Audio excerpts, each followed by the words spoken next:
Bonjour. Le système immunitaire nous défend contre les infections et contre les maladies.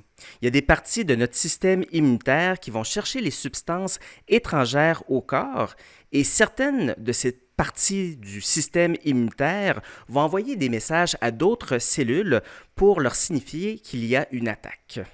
Des cellules s'activent à détruire les micro-organismes comme les virus, les bactéries, les champignons et les parasites, et également des cellules malsaines comme les cellules cancéreuses.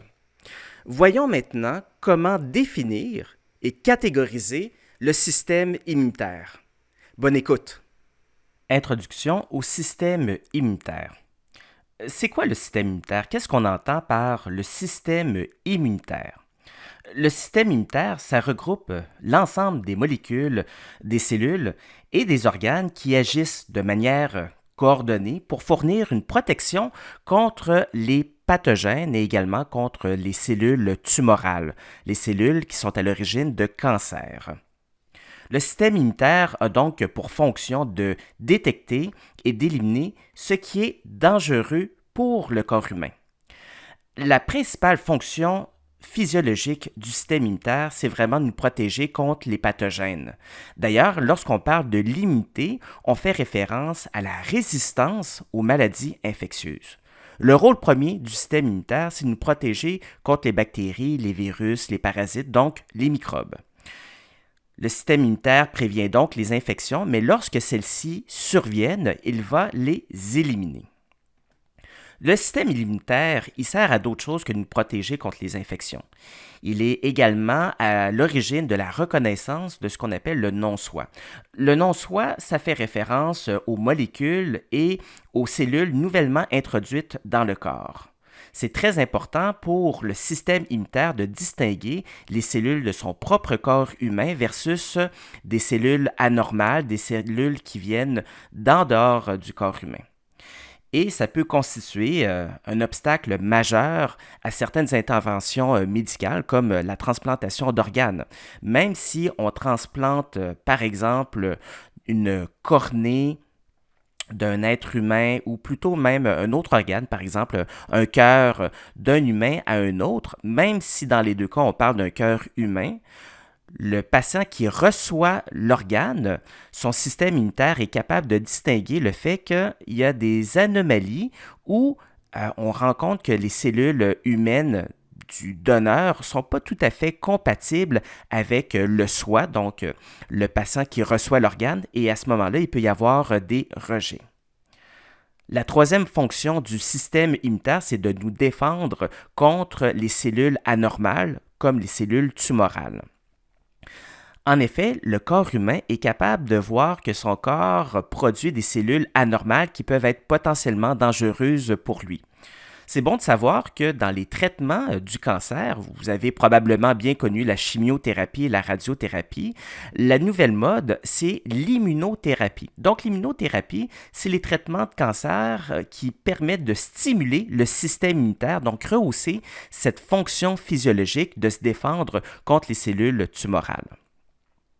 La défense contre les infections, la reconnaissance du non-soi et les défenses antitumorales constituent les trois rôles physiologiques et normaux du système immunitaire. Malheureusement, tout n'est pas comme dans un beau roman harlequin à l'eau de rose. Malheureusement, le système immunitaire peut parfois dérailler et créer des réactions anormales ou pathologiques. Par exemple, les réactions d'hypersensibilité qui seront le sujet d'un cours éventuel. La réaction d'hypersensibilité la plus connue est l'allergie, avec laquelle tout le monde est familier. Le système immunitaire peut parfois même se retourner contre ses propres cellules. C'est ce qu'on appelle les maladies auto-immunes. Et finalement, le système immunitaire, dès la naissance ou en cours de vie, peut perdre certaines protéines ou ne pas avoir certaines cellules qui sont importantes pour nous protéger contre les infections. Ça donne des immunodéficiences. Donc, on a un problème pour se protéger contre certains pathogènes de l'environnement, que ce soit des virus, des bactéries ou même des parasites. Maintenant, comment catégorise-t-on le système immunitaire? On va le diviser en deux grands pans. l'immunité dite innée et l'immunité adaptative. L'immunité innée, c'est l'immunité naturelle. C'est celle qui est toujours présente chez les individus sains. C'est la première ligne de défense. C'est une défense qui est rapide, mais qui n'est pas spécifique. Voici certains exemples de l'immunité innée. Vous avez les épithéliums, les phagocytes, les cellules NK, de même que les protéines du complément. Nous allons revenir dans le détail au courant des prochaines capsules sur chacun de ces exemples. Prenons par contre l'exemple des épithéliums. Prenons par exemple la peau pour illustrer l'immunité innée, qui est une défense rapide et non spécifique. Imaginons que dans le creux de votre main, je dépose des souches de coronavirus. Voilà. Donc, un pathogène à la mode. Est-ce que vous allez développer l'infection? En théorie, non, parce que votre peau va vous protéger contre ce type de virus. Maintenant, si je dépose dans le creux de votre main des bactéries, par exemple du Streptocoque pneumoniae, une bactérie qui est à l'origine des pneumonies et également de sinusite, est-ce que vous allez développer l'infection? En théorie, non, si votre peau, elle est intègre. Donc, vous n'allez pas développer l'infection puisque les bactéries ne peuvent pas pénétrer à l'intérieur de votre corps dans des zones stériles. Cependant, si on fait une coupure au niveau de votre peau, on vient de briser cette barrière naturelle et les bactéries peuvent s'infiltrer dans votre corps et donc créer des infections. Les phagocytes, c'est des cellules qui vont jouer ni plus ni moins à Pac-Man. Vous vous souvenez de ce jeu des années 80 pour les plus âgés d'entre vous. Pac-Man, dans le fond, qu'est-ce que ça faisait? Ça allait manger des espèces de petites bactéries ou des envahisseurs. C'est exactement ce qui se passe dans notre corps humain. Des cellules comme les neutrophiles ou les macrophages ont cette capacité d'aller chercher les bactéries et d'aller les phagocyter, donc de les manger. Les cellules NK, autrefois appelées lymphocytes NK, sont des cellules qu'on appelle les tueuses naturelles. NK veut dire Natural Killers. Et ce sont des cellules qui peuvent aller détruire des cellules humaines qui ont été infectées par des virus. Et finalement, le complément, comme le nom dit, ce sont des protéines qui sont complémentaires au système immunitaire et sur lesquelles nous allons revenir éventuellement. À l'opposé de l'immunité innée, vous avez l'immunité dite adaptative. C'est une défense qui est beaucoup plus spécialisée et donc adaptée. Pourquoi on dit adaptée? C'est que cette type d'immunité est déclenché par des microbes ou plutôt des antigènes, ce qui veut dire des substances qui sont étrangères au corps humain et qui sont susceptibles de déclencher une réaction immunitaire. L'immunité innée ne reconnaît pas de façon spécifique un pathogène. L'immunité adaptative, oui. L'immunité adaptative va nous créer une protection sur mesure et de façon spécifique par rapport aux germes rencontrés, que ce soit un virus, une bactérie ou un parasite. C'est donc une immunité qui se développe beaucoup plus lentement. La pierre angulaire de l'immunité adaptative, ce sont les lymphocytes. Il y en a deux grands types, les lymphocytes T et les lymphocytes B. Parlons un petit peu plus en détail de l'immunité innée. Je voudrais rajouter un point. Vous savez, l'immunité innée, c'est le modèle de base, comme je vous l'ai dit tout à l'heure. C'est la première ligne de défense. Il faut savoir qu'il y a plusieurs organismes pluricellulaires qui ne peuvent compter que sur l'immunité innée. Donc, ce ne sont pas tous les êtres vivants qui sont pourvus d'immunité adaptative. Un des exemples que je pourrais vous donner, c'est l'oursin de mer. L'oursin de mer a une immunité innée, mais extrêmement bien développée, ce qui permet à cet organisme de se protéger contre les pathogènes qu'on peut retrouver sous l'eau. L'immunité innée est donc une immunité qui est rapide et non spécifique. C'est la première ligne de défense. Par contre, dans le cas d'une infection, l'immunité innée n'est pas toujours suffisante pour venir nous éradiquer ou venir nous protéger contre les infections. C'est pour cela qu'on doit faire appel à l'immunité adaptative. L'immunité adaptative, on peut la diviser elle-même en deux catégories. l'immunité humorale et l'immunité adaptative cellulaire. L'immunité humorale, c'est ce qui a trait aux lymphocytes B. Les lymphocytes B vont venir produire des anticorps qui ont la capacité de neutraliser les microbes et leurs produits. Par contre, les anticorps qui sont produits par l'immunité humorale, donc les lymphocytes B, n'ont pas toujours la capacité d'atteindre tous les microbes, entre autres ceux qui se cachent dans les cellules. Les anticorps ne peuvent pas pénétrer la membrane cellulaire. L'immunité humorale est donc nécessaire à la défense extracellulaire. Mais lorsqu'on parle de pathogènes intracellulaires, comme certains types de bactéries, mais surtout les virus, on fait appel à l'immunité adaptative cellulaire, ce qui intéresse les lymphocytes T. Les lymphocytes T ont la capacité de nous défendre contre les bactéries et autres pathogènes intracellulaires. Je résume avec un schéma sur l'immunité adaptative. L'immunité adaptative est constituée de lymphocytes. Les lymphocytes B, que vous voyez ici, et également les lymphocytes T. Lorsqu'on a des microbes extracellulaires, les lymphocytes B vont produire des anticorps et les anticorps peuvent donc neutraliser les bactéries et également leurs produits. Lorsque malheureusement on a des pathogènes qui sont intracellulaires, qui se cachent dans les cellules, les anticorps ne peuvent pas venir nous aider. C'est pourquoi on fait appel à l'immunité cellulaire, l'immunité qui est médiée par les lymphocytes T, il y en a différents types, et les lymphocytes T, par leurs propriétés, sont capables de venir nous aider à éliminer les pathogènes qui se cachent dans les cellules.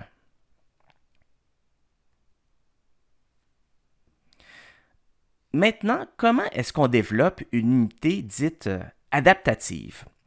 L'immunité adaptative, il y a une façon dite active et une façon dite passive.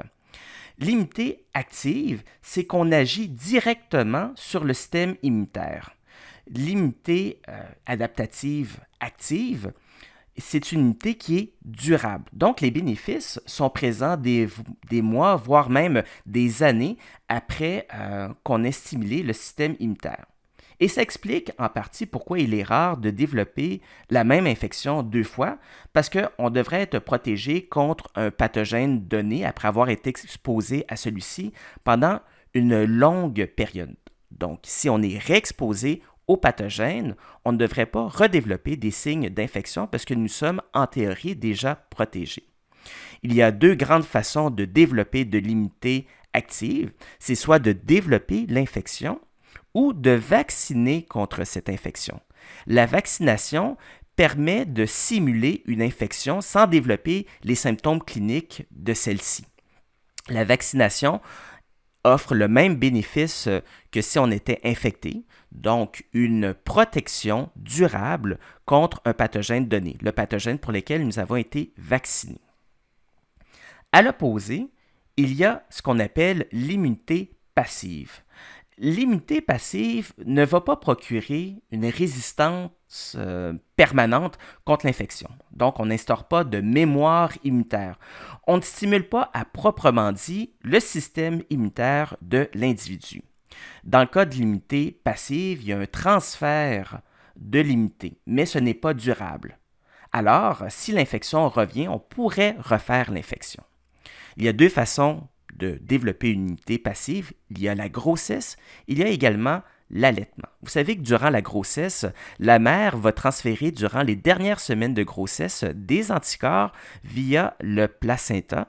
Et lorsque nous allons naître, lorsque la mère accouche, les individus qui ont un système immunitaire encore trop fragile sont protégés par les anticorps qui ont été donnés par la mère durant les dernières semaines de grossesse. Mais ces anticorps ont une durée de vie limitée, mais c'est quand même suffisant pour nous protéger le temps à ce que notre propre système immunitaire prenne le relais. L'allaitement a de nombreux bénéfices. Un des bénéfices, c'est que dans le lait maternel, il y a des anticorps de type IgA, qui, lorsqu'ils sont absorbés par l'enfant, assurent une certaine protection au niveau des muqueuses, entre autres les muqueuses digestives. L'immunité passive, c'est une immunité qui est de courte durée, qui peut être transmise via la grossesse et via l'allaitement.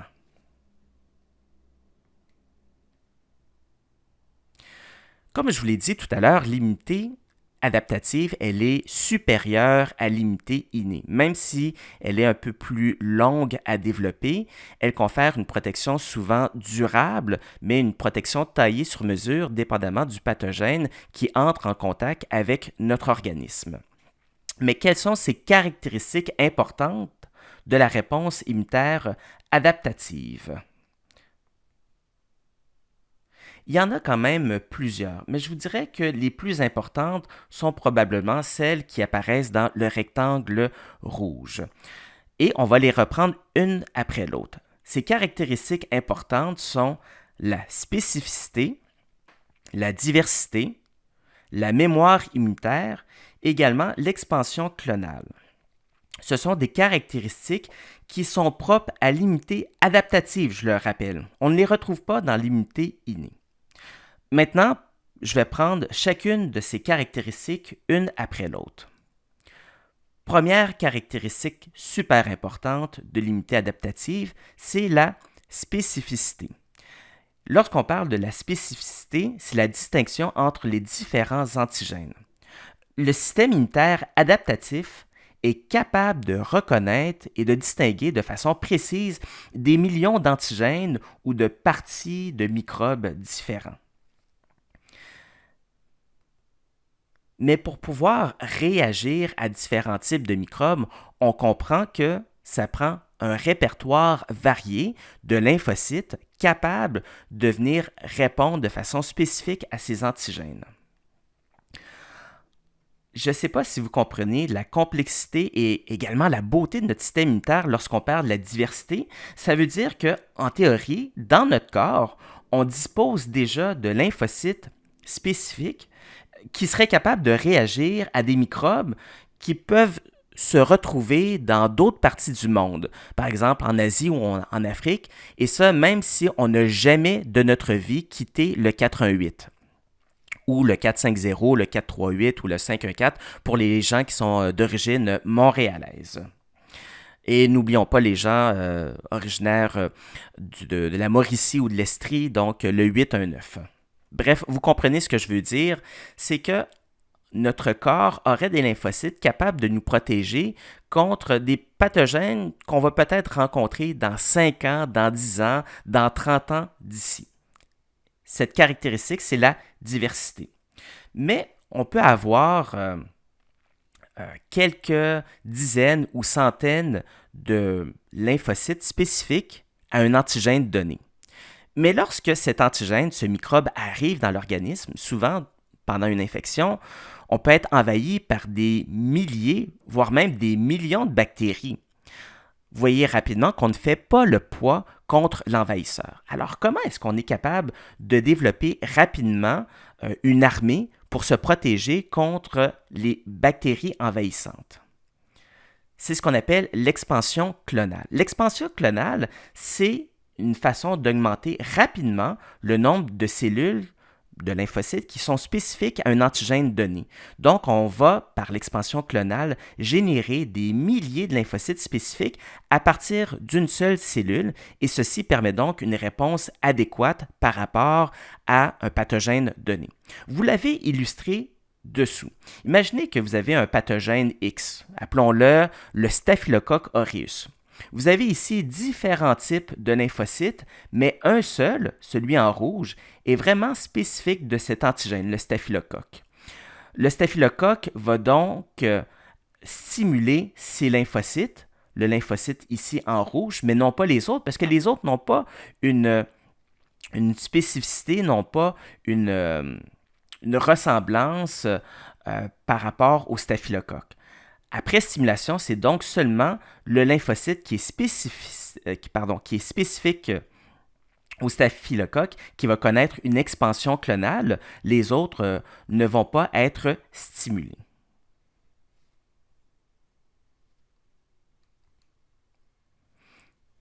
Et finalement, la dernière caractéristique importante, on a vu tout à l'heure l'expansion clonale, mais on a vu la diversité et la spécificité.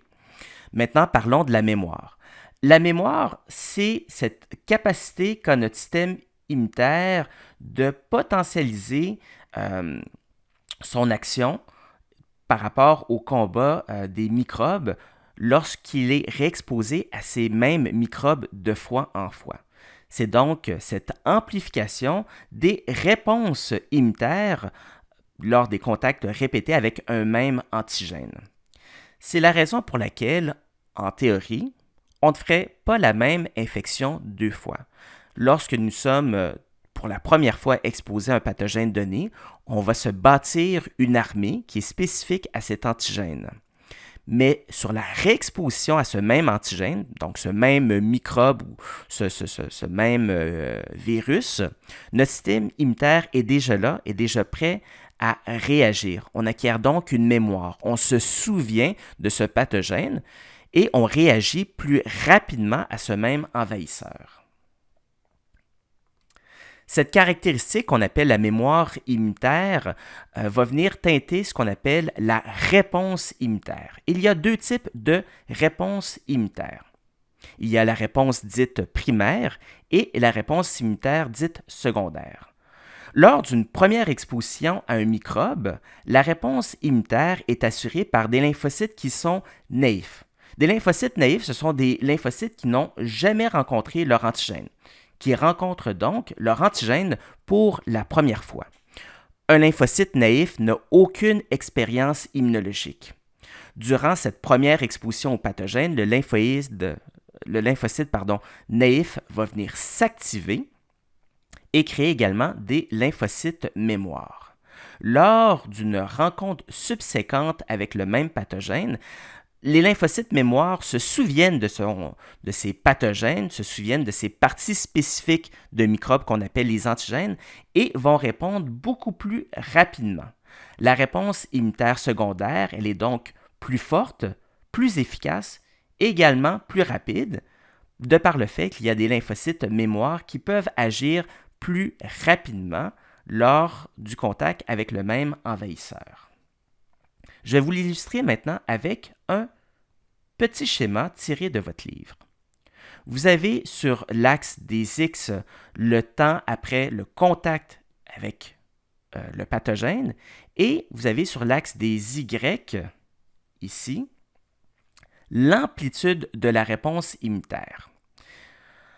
À un temps donné, vous avez un antigène X.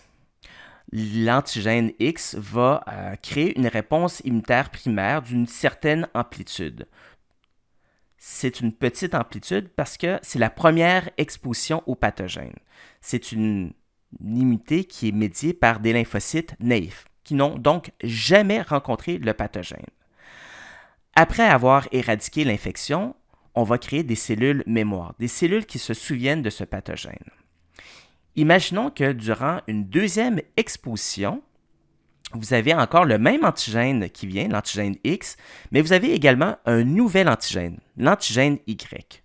L'antigène Y, puisqu'on le rencontre pour la première fois, va créer une réponse immunitaire de faible amplitude, mais l'antigène X, qui a déjà été rencontré par notre corps, va générer une réponse immunitaire beaucoup plus importante, ce qui fait que peut-être même que cliniquement, l'individu va ne ressentir aucun signe d'infection parce que cette réponse immunitaire, elle est tellement importante qu'on va juguler l'infection de façon rapide et très efficace avant qu'il y ait eu des dommages tissulaires ou des symptômes ou signes d'inflammation ou d'infection chez l'individu.